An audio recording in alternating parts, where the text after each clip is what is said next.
बिस्मिल्लाहिर्रहमानिर्रहीम। अस्सलाम वालेकुम नाज़रीन कराम, इलेक्शन 2024 का बाकायदा तौर पे ऐलान हो चुका है और हम जो है अपने चैनल पर आप लोगों के सामने पाकिस्तान के जो कौमी असम्बली के मुख्तलिफ हलके हैं उनकी तफसीलात आपके सामने रख रहे हैं।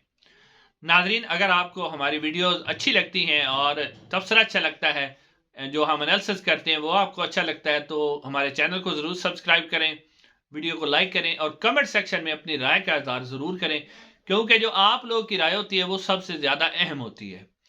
तो नाज़रीन, आज हम आपके सामने जिस हलके के मुतल्लिक आपको बताएंगे वो है डिस्ट्रिक्ट जंग का हलका NA 109। नाज़रीन, इससे पहले जो जंग का हलका था NA 108, उसकी तफसीलात हम आपके सामने रख चुके हैं।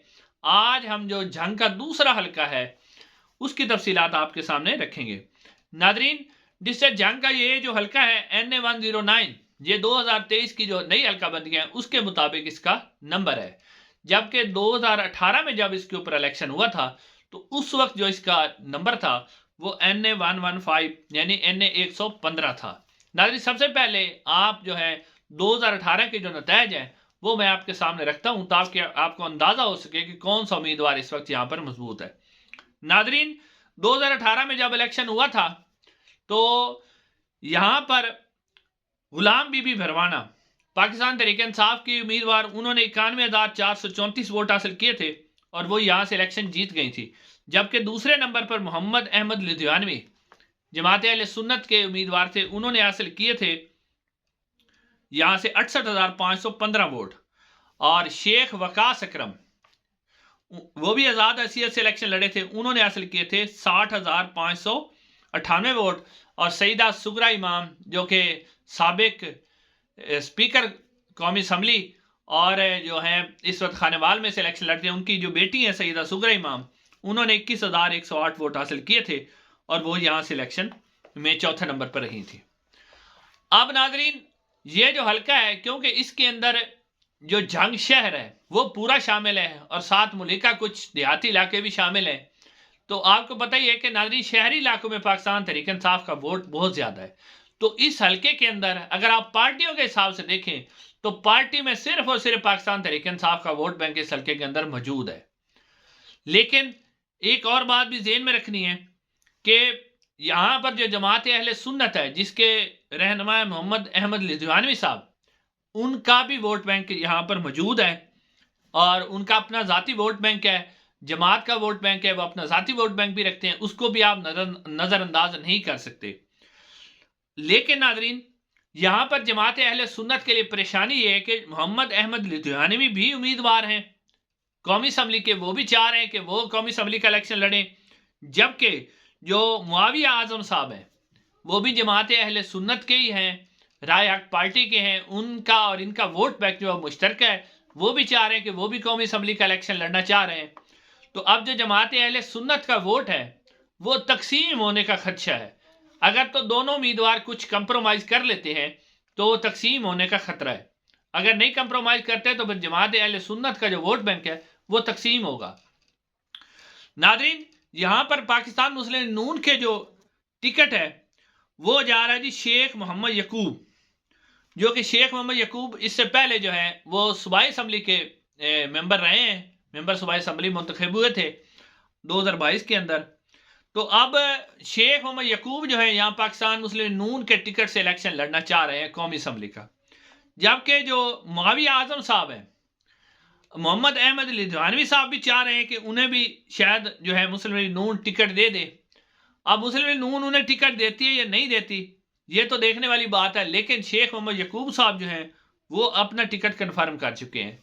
शेख मोहम्मद यकूब साहब जो हैं, अगर आप पाकिस्तान तहरीक इंसाफ की बात करें तो 2018 में गुलाम बीबी भरवाना साहबा यहाँ से पाकिस्तान तहरीक इंसाफ की टिकट से इलेक्शन लड़ी थी और अभी भी वो पाकिस्तान तहरीक इंसाफ के अंदर हैं। लेकिन अब इस हल्के के अंदर से जो शेख वकास अकरम, जो पिछली दफ़ा 2018 में आज़ाद हैसियत से इलेक्शन लड़े थे, उनका अपना ज़ाती वोट बैंक है इस हल्के के अंदर, तो अब वो भी पाकिस्तान तहरीक इंसाफ में शामिल हो चुके हैं और अभी तक वो भी पाकिस्तान तहरीक इंसाफ के साथ हैं। हालांकि उनके घर पर रेड भी हुआ, उनके ऊपर FIR भी झूठी काटी गई, लेकिन फिर भी वो पाकिस्तान तहरीक इंसाफ के साथ है। यानी आप कह सकते हैं कि पूरा जंग डिस्ट्रिक्ट है जो पाकिस्तान तहरीक इंसाफ के MNA थे, अभी तक वो पाकिस्तान तहरीक इंसाफ के साथ खड़े हुए हैं, चाहे वो साहबजादगान है, साहबजादा अमीर सुल्तान है या साहबजादा महबूब सुल्तान है, वो भी, और गुलाम बीबी परवाना भी अभी तक पाकिस्तान तहरीक इंसाफ में है, और शेख वकास अकरम साहब भी शामिल हुए थे, उसके बाद उनके ऊपर सख्तियां भी की गई, वो भी शामिल।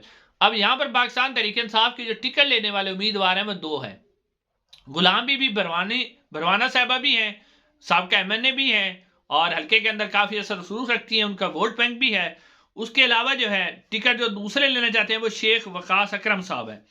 शेख वकास अकरम साहब भी टिकट लेना चाहते हैं, लेकिन एक बात याद रहे कि जो शेख यकूब है जो कि पाकिस्तान मुस्लिम नून के उम्मीदवार हैं, इससे पहले वो शेख वकास अकरम के साथ बैसियत आज़ाद उम्मीदवार, यानी इनका पैनल जो है शेख यकूब के साथ था।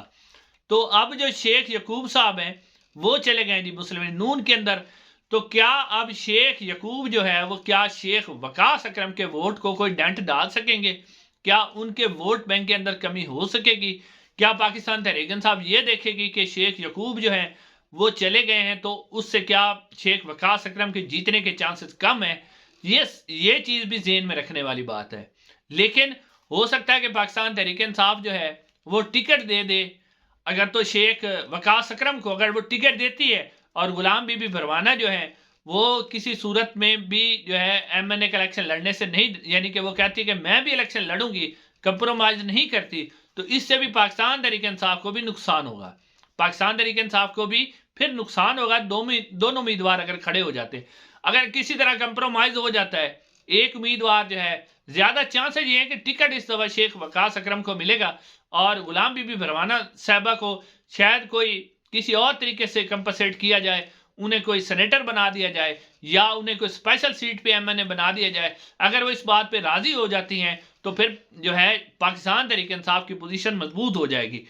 तो अब पाकिस्तान मुस्लिम नून के जो बाज़ाहिर उम्मीदवार शेख मोहम्मद यकूब साहब लग रहे हैं, ठीक है, उनका अपना वोट बैंक है, और वो एक अगर वो ग्रुप बना लेते हैं कोई जमात अहले सुन्नत के साथ, यानी अगर वो कर लेते हैं कोई ऐसा ग्रुप बना लेते हैं कि जमात अहले सुन्नत के साथ उनका कोई ग्रुप बन जाता है, मुआविया आजम साहब के साथ बन जाता है या मोहम्मद अहमद रिजवानी साहब के बन जाता है, तो उनकी पोजीशन भी मजीद मुस्तहकम हो जाएगी। लेकिन अब तक के सर्वेस के मुताबिक अगर पाकिस्तान तहरीक इंसाफ का टिकट जो है, चाहे वो गुलाम बीबी परवाना को मिले या शेख वकास अकरम को, जो ज्यादा चांसेस है शेख वकास अकरम साहब को मिलेगा, तो पाकिस्तान तहरीक इंसाफ ये वाली नशिस्त निकालने में कामयाब हो जाएगी। उसकी वजह है कि जमात अहले सुन्नत के अंदर भी इख्तलाफात हैं, उनके भी दो उम्मीदवार हैं, और मुस्लिम नून के जो उम्मीदवार है शेख मोहम्मद यकूब साहब, वो इतने कोई मजबूत उम्मीदवार नहीं है। तो इसका फायदा जो है डायरेक्ट पाकिस्तान तहरीक इंसाफ को होगा। नाजरीन, आज के लिए इतना ही। चैनल को जरूर सब्सक्राइब कीजिएगा। इंशाल्लाह अगले वीडियो में मुलाकात होगी। अस्सलाम वालेकुम।